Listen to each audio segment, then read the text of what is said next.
Tristan, Martin, thank you for joining us today. Before we get into the details of tech, just tell us a little bit about yourself and why you are being so helpful to all the micropreneurs and groups you've been supporting here.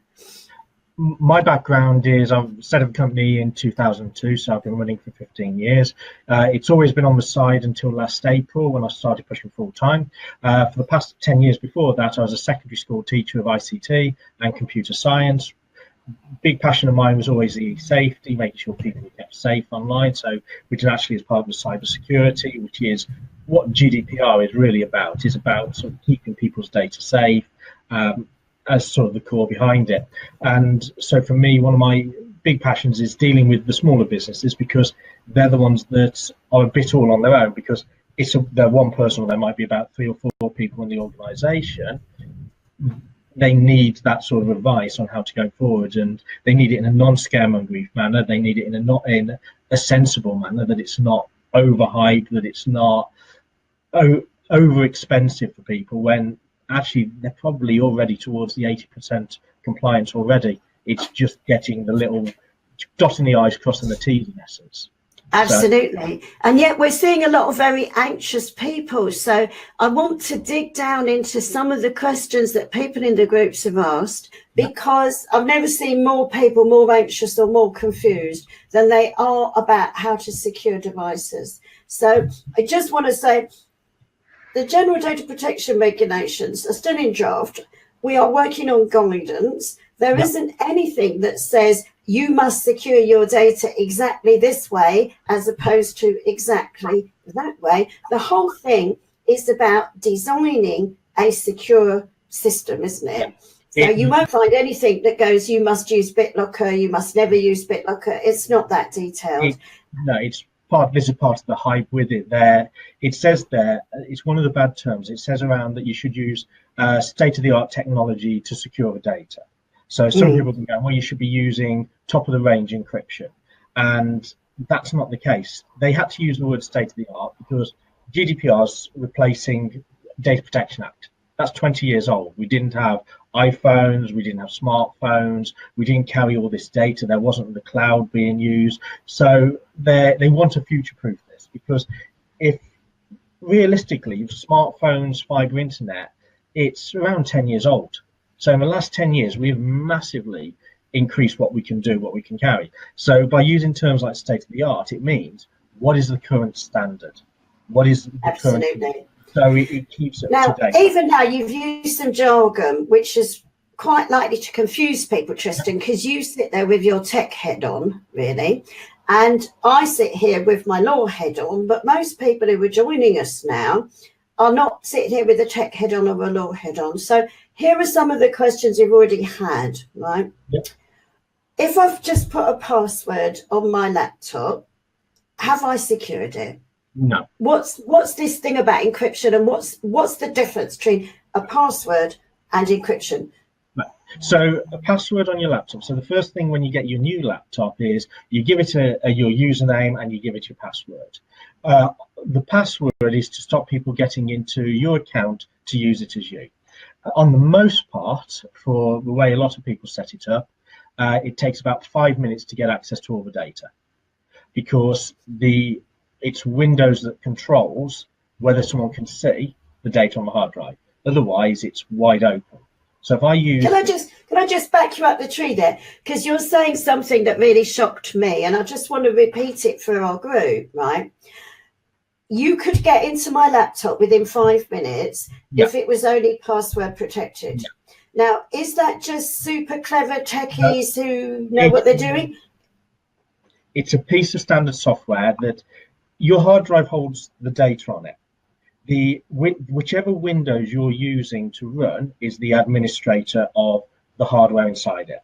So if I'm booting up the computer with the Windows that's installed on the hard drive, it is reasonably well protected. But if I take that hard drive and put it into a different computer, my other computer, which I am administrator of, has control over that hard drive, so it can view all the data on it. If I boot up off a boot CD, so a CD that will just load up a version of Windows or Linux or something like that, again, it will see the hard drive as just a collection of ones and zeros, which it can read. So is that the same for all the Apple Mac users and the people in the Apple environment? Yeah. So with Apple, you can Apple's actually easier to get into on that basis, because you can boot off so if I was to create take the hard drive out, I could plug it in as a USB. If I was to I could have a boot of my own Mac version, Mac operating system, plug that into the computer and boot from the external hard drive. That's now the administrator over everything else. So I can take control and look at the files, because all the files are saved normally. So right. So that takes me on to normal and not normal, because this is why we hear the word encryption, don't we? So to most people, encryption is like spy novels and sci-fi movies from the 1940s and all the rest of it. What actually is encryption? So encryption changes the actual data. So if you had a simple text file that said hello world, that's stored as hello world. When you encrypt it, it would change every character to something completely different based upon a password. So that password would act like a key. So the H might become a Z, the E might become something else, and so on. When I give that password in, because we know how it's encrypted, we can decrypt it back to hello world. So the encryption, it's just like those games you played as a child when you had the alphabet and you moved everything over by 5 and your friends could read it because they knew that. But this is an electronic version, is it? Yeah, and it's a bit more complicated than just sort of everything offset by a character or offset by 5 characters, because it uses whatever you've had as your password as that the unlock is so the key. So you have to have that password or you can't get the data. You've used the word password, and we talked about having a password on your PC, for example, doesn't secure it adequately. And then you talked about the password in your encryption. So let me get this straight. If I put a password on my PC, I'm not necessarily encrypting my data. That's the password to use the computer as you. Yeah. And that's different. So when you're talking about passwords for encryption, do you mean there's another layer? Because honestly, it can do your head in, because to us the password's a password. You've either got one or you haven't. You know? The best way to separate it would be that you actually have a key for the encryption. And that key is a word or a phrase or something you've set up. That key is what can unlock the encrypted data and turn it back into data you can read or the computer can read. So the password you get when you go into Windows and you've got your username and you type in a password which takes you to your desktop, that is purely an access point for the computer. There is nothing encrypted with that. There is nothing protected with that unless you've turned on the encryption. So for instance, with phones, let's not go to phones for a moment, because we're going to stay with laptops for a second, because some of us are not that smart about tech. You just use the phrase turn on encryption. So does that mean that when I look at my laptop, unless I've turned on my encryption, it's not on? Because you'd think, wouldn't you, in 2018, that when I get a device, automatically it's encrypted? Why on earth would I not want it encrypted? To clarify the one thing, when I talk about computers, I'm talking about Apple's and Windows. They're identical in the basis of being a computer. When you so for the standard person, and typically a lot of VAs or a lot of small businesses, they go to potentially a high street store, buy a computer from there, and it comes with Windows Home. Windows Home doesn't include the ability to encrypt. It's classed as a professional piece of software. For a home user using it to watch Netflix, to play games, to do little bits with their personal photos, they don't need to encrypt because it's for their home personal use. The Windows Professional includes those business features that businesses really should have. And it's included BitLocker for years. BitLocker is one of the encryption possibilities. You can get other encryption software, but the BitLocker one is built into Windows. So if you have Windows Professional, you've automatically got it. You can upgrade your home to Windows Professional. So there is the upgradability with that. So you don't have to go and buy a new PC or anything like that. It is purely sort of a code upgrade that unlocks those professional features. So hang on a minute. So you've got your thing. So the first thing you need to do if you're in Windows is check whether you're on Home or Windows Professional. Is that right? Yeah. But so how would I know? So what you would do is you would on the bottom you've got the yellow folder icon typically, which is your file view. And when you click on there, you'll see this PC on the left. So in the left menu bar, if you right-click on this PC and choose Properties, it will load up what version of Windows you've got. So it will say Windows 8 or Windows 10, and if it's Windows 10, it will say Windows 10 Home or Windows 10 Professional or Pro. Windows 8. What about the default for Mac users? Do they come with the equivalent of BitLocker, and is it turned on for them? No. Mac users, there is only one operating system, which is the Mac OS. It includes encryption called File Vault, but it's not turned on. Turning on encryption does slightly decrease the performance of a PC because it has to decrypt all the data and encrypt it and decrypt it as part of the process to read the file. For most people, it shouldn't be noticeable. So typically, it's not really an issue for anybody. There is a very small performance drop because of that extra step that it has to do with the data. So manufacturers aren't turning it on by default, certainly not at the moment. They might do later on, but it's over to you to choose to turn it on. So if you've got Mac, you've got the software by default, you've just got to turn it on, and it's in the system preferences.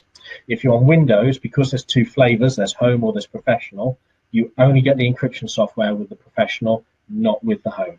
So you need to be on the Windows Professional. Do you recommend using File Vault on a Mac to encrypt it? Yeah, the inbuilt tools for the encryption are great. And this is one of the things about not necessarily needing to buy any extra software. With the Mac, you've got everything you need straight off. You just need to turn it on. It will do it. There is one danger with encryption. If you lose your key, if you forget your key, you cannot get any of your data back, because as it will stop anybody else getting your data, unless you've got the passcode that you set with that, you can't get your data either. So it is vital that is a password you don't forget. You'll usually get an emergency recovery code, which is in case you forget your password. That is something that you would want printed off, hard copy, kept in a very safe location. Maybe you could store it somewhere else as a digital file if you know that wherever you're storing it is very secure by a very strong password. So let's say online storage. It will often not allow you to save it onto the encrypted hard drive because you'd never be able to get it if you don't have your password, which is when you would actually need it. So it's very good to have sort of a hard copy or something noted somewhere else. So for a number of clients I look after, I have a copy of their recovery key stored in a very strong location. And my tech guy's got a copy of my recovery key as well, because I'm sure that one day I'm going to lose it. Question I think a lot of people are with. She said she's got Windows Professional, but 7. Now, obviously, Windows is on 10 now. Yes. So we've got an issue about generation. She says, is it possible to encrypt this, or does she need to upgrade to 10? Windows 7 Professional, when Windows 7 was there was 4 versions. There was Windows 7 Starter, Home Premium, Professional, and Ultimate. The BitLocker program only came with the Ultimate version, not with the Windows 7 Professional. So you don't have the encryption tool in there. But there is a very good chance you have the digital entitlement to upgrade to Windows 10. What happened with a lot of computers was when you got that free upgrade a couple of years ago to Windows 10 and you said, no, I didn't want to do it, Microsoft did activate a load of those to say the actual right to have Windows 10 is there, but it needs to be manually installed. You can only find out you've got the digital entitlement when you do the install. So there's not an upgrade process. It is a backup all your data, fresh install of Windows 10, restore all your data. And that's the only way to find out at that point to see if you've actually got it or not. But Microsoft did store a Okay, load. now we've got two groups of users in the groups on, as it were, earlier versions of Windows and machines. And the questions we're getting from them are, one, I've got old software that I run that won't run with Windows 10. And some people are being told your machine won't run Windows 10. So is there a workaround for them, or do they simply have to upgrade either their hardware or their operating system? Right. If you've got very old software that won't run with Windows 10, there are ways around it. You could essentially do a virtual PC. If your PC is a very good spec, you could run a virtual computer inside it that ran Windows 7, which would run those programs for you. The Windows 10 compatibility mode has potential as well. It's very much a case-by-case basis, so your IT person should be able to really advise you on that. I've still got a couple of people who use DOS. I've still got a few clients who use DOS because the diary management system they've got for their trainers is brilliant. So why do they need to change it? But because it's all on an old computer for DOS, we've made sure there is a backup that if that PC was to fail, that everything else will run on a new modern day PC. As for saying your PC is too old to run Windows 10, when I mentioned before about right-clicking on where it says this PC, it might be called Computer under Windows 7. It has different names, and you right-click and you choose Properties. If you've got, it will tell you what your processor type is. If you've got there an i3, an i5, or an i7 of any version, it will generally run Windows 10 fine. If you've got what you would ideally want is over 4 gig of RAM. If you do find it's a little bit on the slower side, there is an upgrade you can do with the hard drive just to give it that speed boost. If it says Core 2 Duo or Celeron, that's the areas you might struggle a bit because they are very low end on the actual machine spec. Now, especially if you're a VA, you're going to be you're charging on your time. So you're going to realistically want to have a reasonable spec machine anyhow, because you don't want to be clicking on something and waiting for it to happen, which, to be honest, you're probably already starting to experience that. That's the time you might need to look at that newer PC. But on that basis, we are talking, you've got a computer you're using that is over 8 years old. So that's the bit that needs to be considered. And again, that's where the discussions come in. But if it says i3, i5, or i7, realistically, it can handle Windows 10 without really much problem. To something, Tristan, she's got Windows 10 Pro. She's turned on BitLocker. She's not noticing any difference. I guess you mean in speed. So if someone took her laptop and went through her personal login, in other words, and also had her login, would they be able to read her files? So what you've got, when you've got encrypted, it's the device is encrypted. What that means is if I take the hard drive out of it and put it into another computer, which is how I could get past your normal password to view your data, putting that into another computer, nothing can read it unless I've got the encryption password. So usually when you've turned on BitLocker, you typically would either be asked for a password or you'd be given that recovery key. So you'd need one of the two to be able to view the data. So if someone stole your laptop and they didn't know your password at all, they have no chance of reading that data. What you get with a lot of the modern day laptops is they have a chip built in which authorizes the de-encryption when it runs with that version of Windows. So the decryption, sorry. Now, when you log in, you've got your main password there. Now, that's the one that needs to be secure, because that password is combined with your encryption password. But if I was to boot off a CD or take that hard drive out, because it's booting from a different Windows, I would need to know that encryption password. I wouldn't be able to do the little techniques you can do to wipe someone's password out. It wouldn't work unless I knew your password. So by turning the BitLocker on, you have secured your device. At that point, the big thing for the GDPR is you don't need to report it as a data breach if you know you've turned on the BitLocker, because that means if you lose your device, isn't it? Yeah. And that's quite an interesting point, Tristan, because when we survey in our groups what's the biggest reason for data loss, it's actually losing your laptop or your smartphone, which we'll come on to in a minute, is a very big reason for losing data. So simply by encrypting your portable devices you reduce the risk of data loss. A question I want to raise with you, Tristan. She says, if I have to give my encryption key to someone I send my files to, how is this secure? Now, I think we've slightly got the wrong end of the stick here, Linda. So I want you to talk us through encrypting your device as opposed to when you email or send a file or share a file with someone, encryption as it's going from A to B. When you encrypt your device, the code you've got, or the password or the key, is for that device encryption. When you send a file to someone else that you've encrypted, you've given it a different password. You won't use the same as you do on your device. So you, depending on the tool you use to encrypt a file that you are going to send on an email, you've encrypted the file. So the big difference you've got with encryption is you have device-based encryption, which means the whole device is encrypted. So the entire hard drive on your laptop is encrypted, and that's what BitLocker does.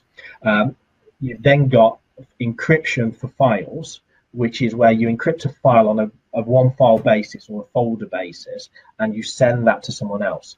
What you would be doing there is you're sharing them the key to that particular file you sent them. So, and that way they can unlock it. Because it's in separate emails, it makes it that bit more secure. There are different tools you can use that work in different ways.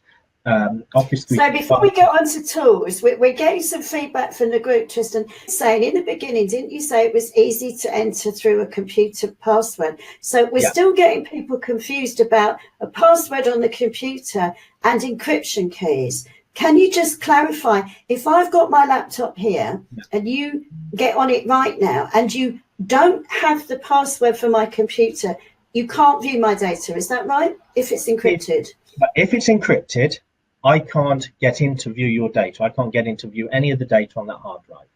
But if I give you my password or a valid password for my computer, you can view that. Can you then view the encrypted data? Because I would be logging in as one of your users, so yes. So if I have a valid password for your computer. If you've got a computer that you've not turned on encryption, the password then is pointless because the data is on the hard drive and it's viewable by anything. When you encrypt the hard drive and you have a password for the encryption, that stops anybody viewing any of the data on the hard drive without the encryption password.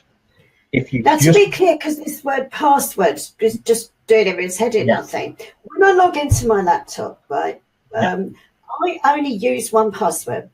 I know that my data is encrypted, but I don't have a login password and an encryption password. I just log in. So Windows will tie those together. So when you log in, it's fine. But because you're encrypted, your computer, when you're running your Windows, is therefore safe. When it's encrypted, I cannot take that hard drive out and view it on another computer without knowing your password. If it's not encrypted, again, I can't access your area without your password. But with it not being encrypted, I can take that hard drive and I can view the data from another computer with no problem. So in a way, my password is doing two things. It's letting me into the device, and if I've encrypted my data, it's letting me see the data. But I've just got the one password in terms of what I do every day. Yeah. So with yourself, that's the thing. If you've not encrypted, the password that you've got to log into your device is pretty pointless to most people. It can be got round.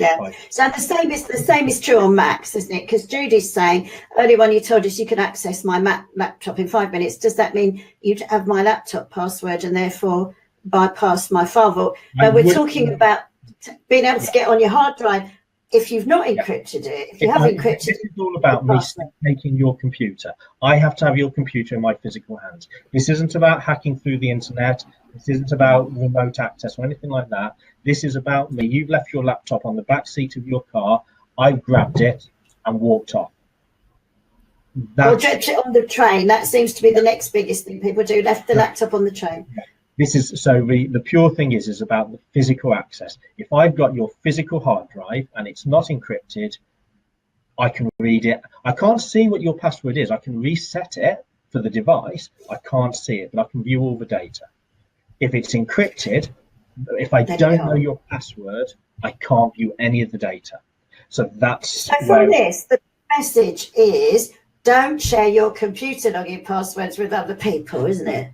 You should never need to ever share a password with other people. There should always be an administration access. So computers I look after, I have a TL Martin Limited account on each of them that I can go in as administrator. If I need to do it from their view and they're not there to log in for me, I can reset their password, but I don't know what their password is because they might use it on multiple devices, things like that. Now we've got some great pictures coming in here from the chat room, Tristan. Shelley's saying, imagine you have your computer in a safe. You can't get into it without the code to the safe. If you can open the safe, then you can get into your computer, and the safe is the encryption. Does that if you don't have a safe, then your computer's just accessible. That's a brilliant analogy.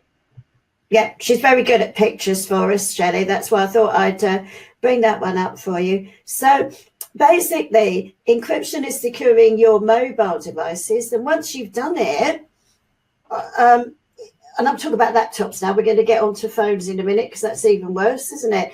From your point of view, you just log on, use your ordinary password, and that's the end of it. Windows does it all behind the scenes for you. The question is you want it encrypted, but I would like to change that from just being mobile devices. Your computer should be encrypted because you've got a desktop, you can still be robbed. You can still have your house broken into and a desktop taken.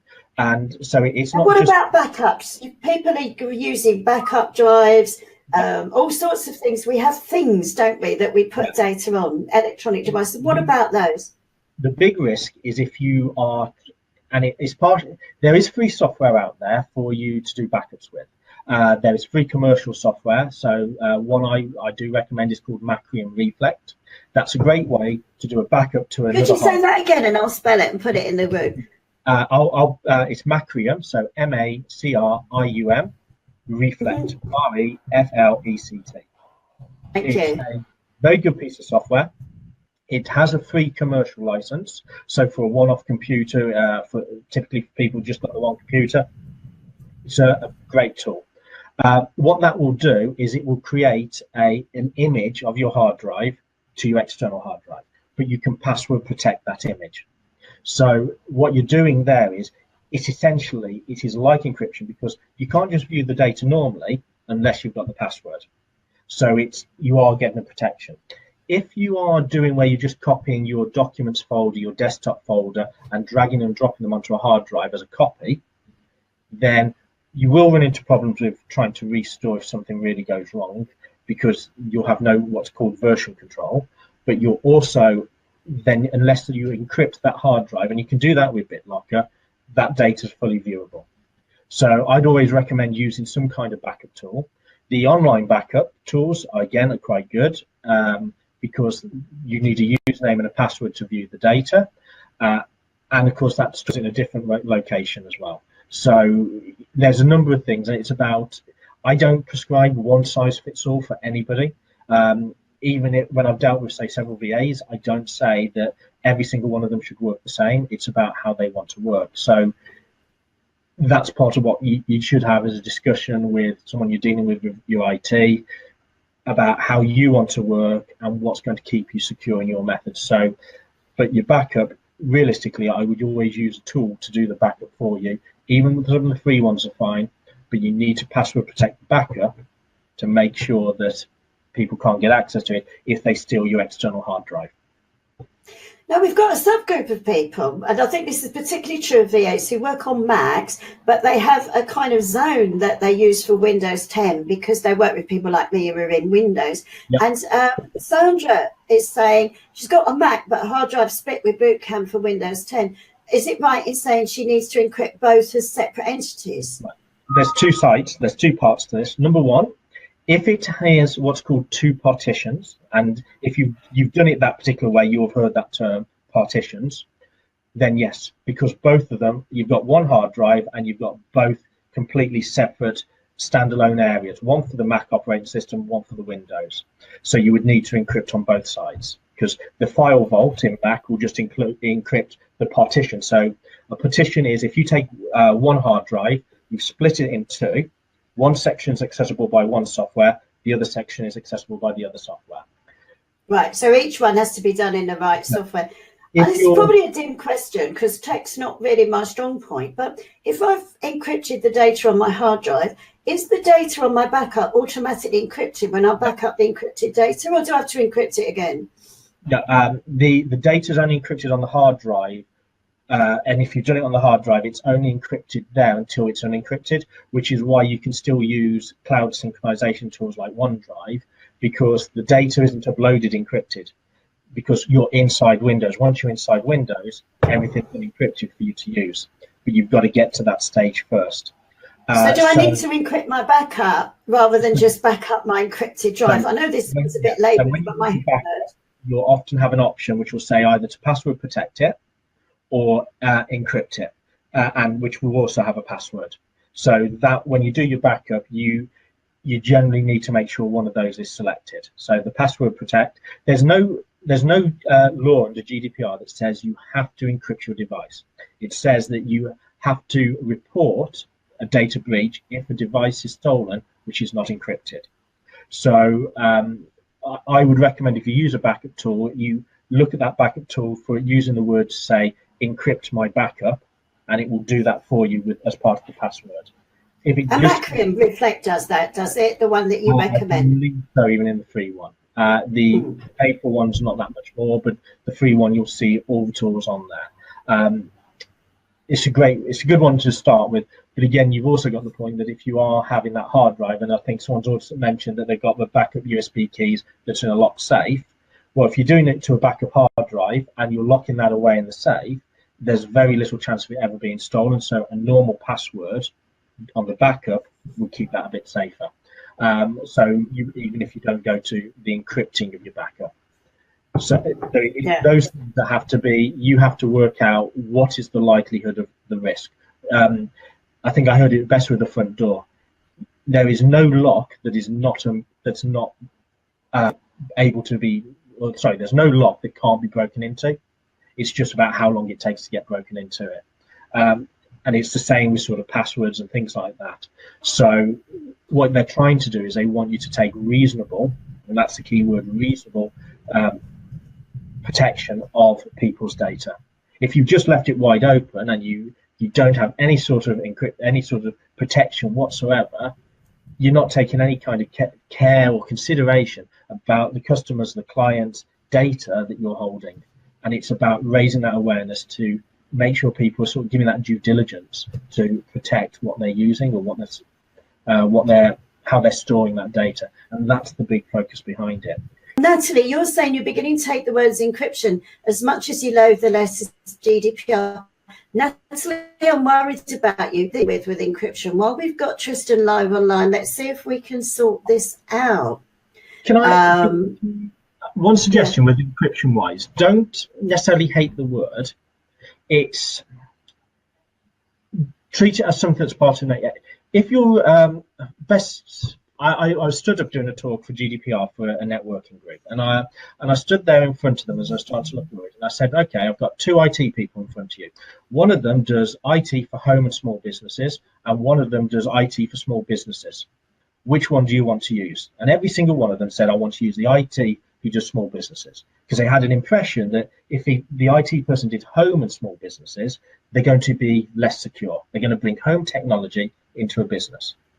So look at it this way. If you are going to buy Windows, and you're doing it as a business, are you going to buy Windows Home or Professional? Are you a home user or a professional? So if you're a professional, and it doesn't cost that much more if you're buying it at the same time, it doesn't cost more to upgrade. So you buy in professional because you are a professional, you're a business. Encryption just is a few clicks, turn it on, it's done, and it's there. You never need to think about it again, because once it's done behind the scene, and I know we talk about mobiles in the future, but every single iPhone is encrypted by default. Nobody thinks about it because it happens by default as soon as you put a PIN code in. Don't hate the word, just turn it on and forget about it because you've done it. That would be Absolutely. There's a certain amount of resistance to turning it on here. Thank you for the questions coming through in the group. I just want to feed these back to you. Kevin Harris says, can you bypass the need to encrypt your hard drive if you store all the data in something like Dropbox Pro, which is encrypted? So with the online, so what that's the, if the Dropbox, so Dropbox, regardless of whatever version, the data on your hard drive is stored there as data. If your hard drive is encrypted, then that version of the data on your hard drive is also encrypted. The data stored on Dropbox's servers, that's generally safe. You don't need to worry on that about Microsoft or Dropbox, because they have all their systems encrypted. So that data, when they've said Dropbox has been hacked, then nobody got access to the data. They got access to your username, which is your email address, and an encrypted version of your password. And they do and because they've got that. So can I get back to Kevin's question, because I'm not totally understanding the answer. I have to forgive me, I do law, not tech, right? So if I drag a file right now into Dropbox Pro, and if my hard drive is not encrypted, it's not encrypted because I dragged it into Dropbox Pro. It doesn't make any difference. No, as far as what's going on my local drive.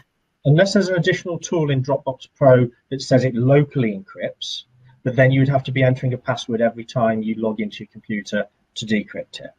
Typically, Dropbox. So hang on a minute. Let's not go on to unless, right? Because you're racing ahead of my brain, Tristan. Right?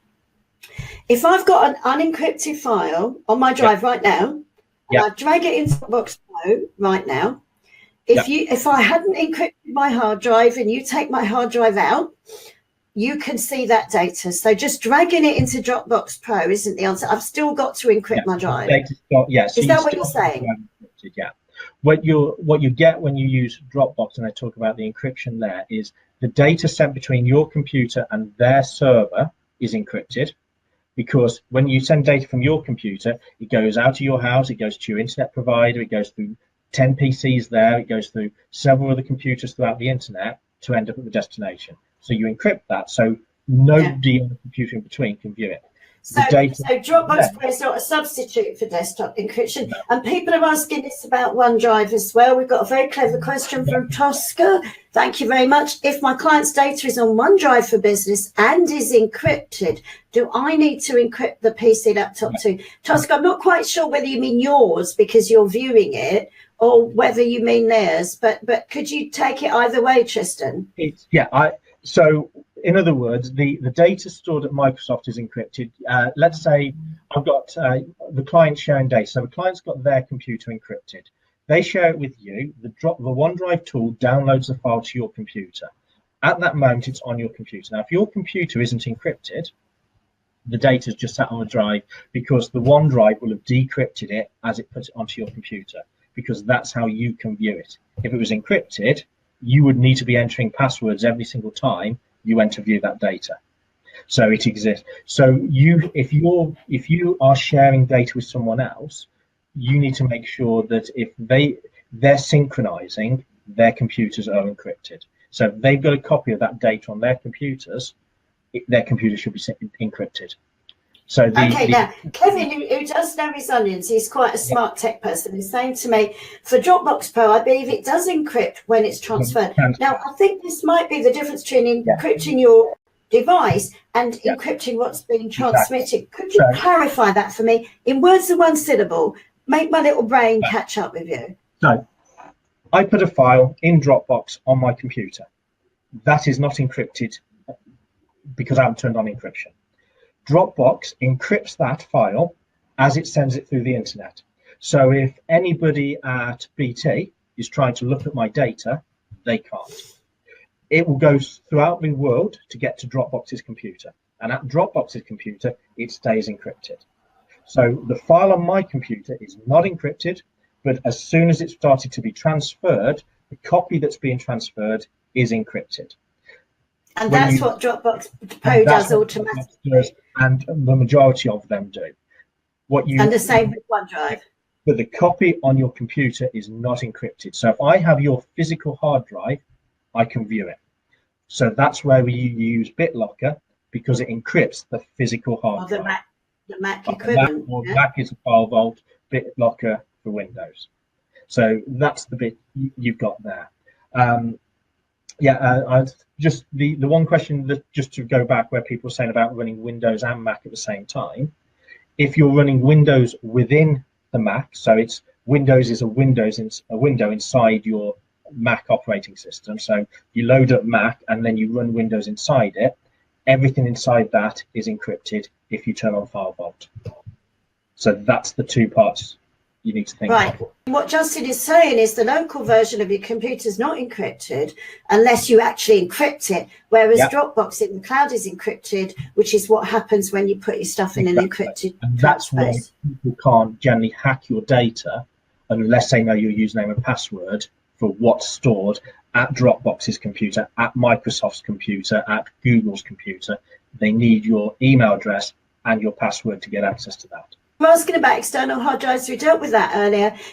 You need to turn on encryption for backups, don't you? Just because you've encrypted the device you're on, the encryption is device by device. But as someone mentioned, that they use a Time Machine, which is a brilliant inbuilt backup tool for Macs that includes encryption in there.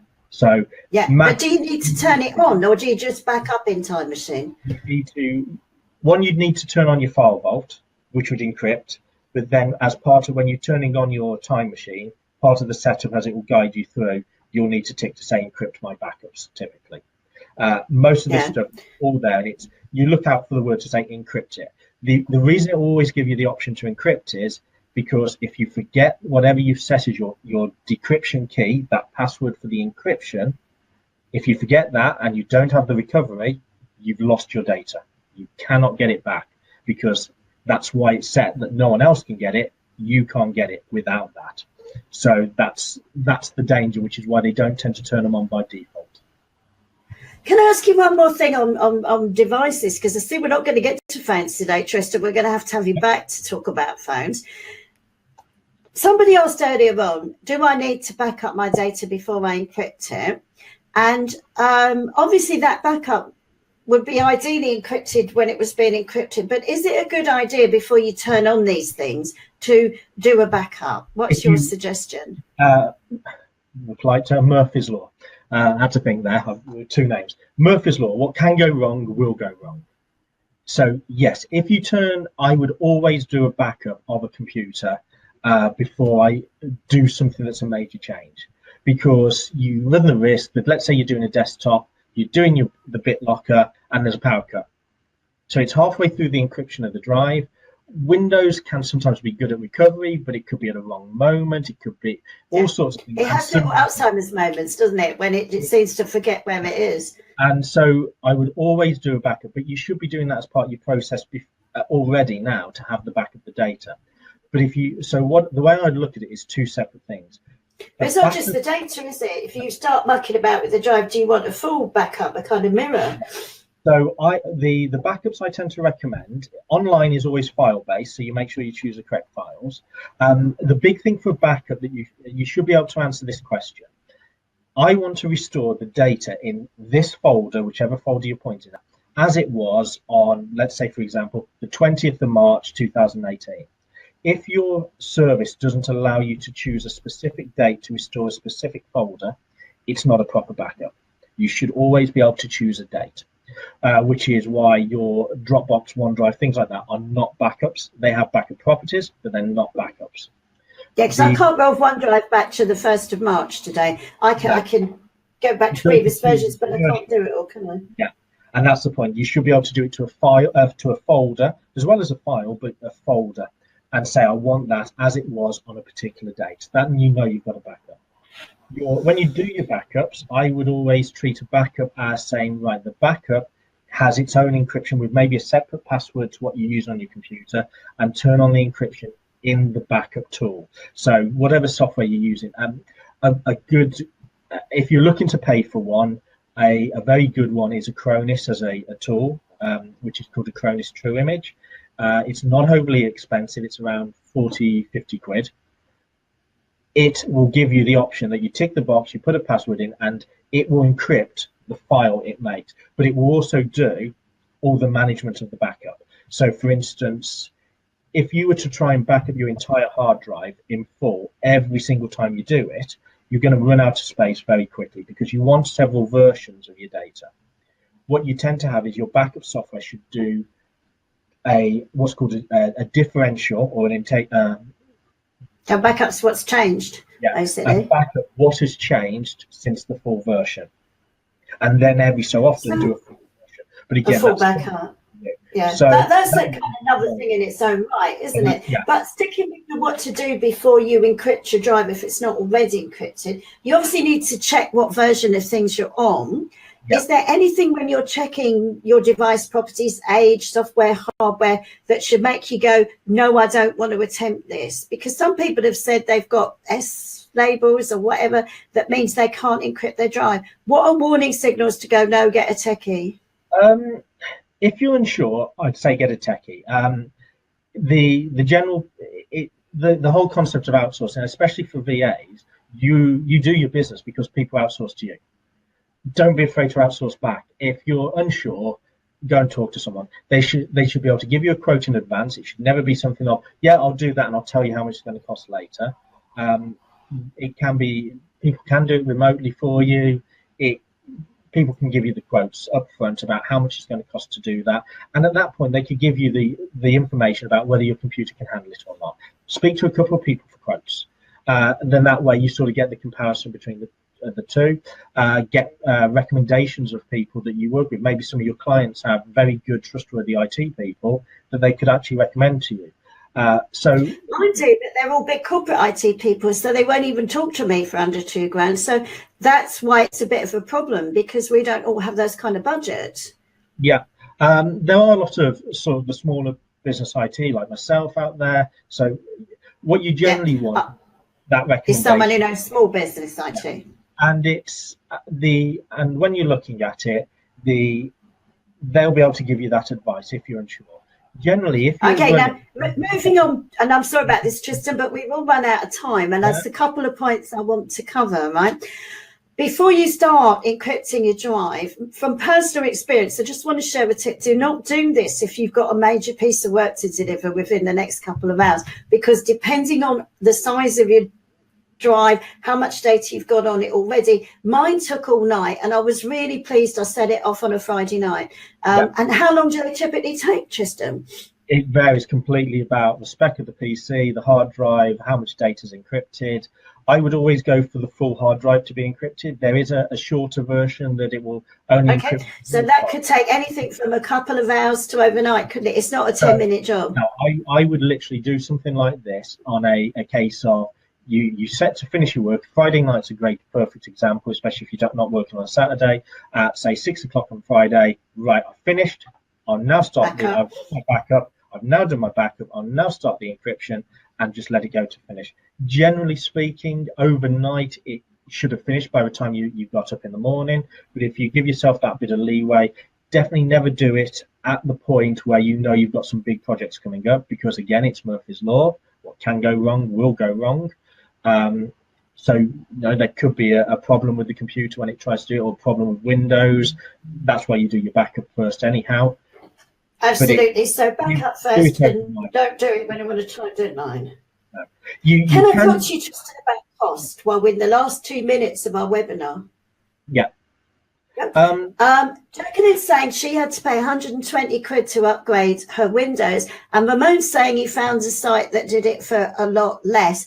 I'm hearing across our groups an enormous variation of people being told you need to pay this to upgrade.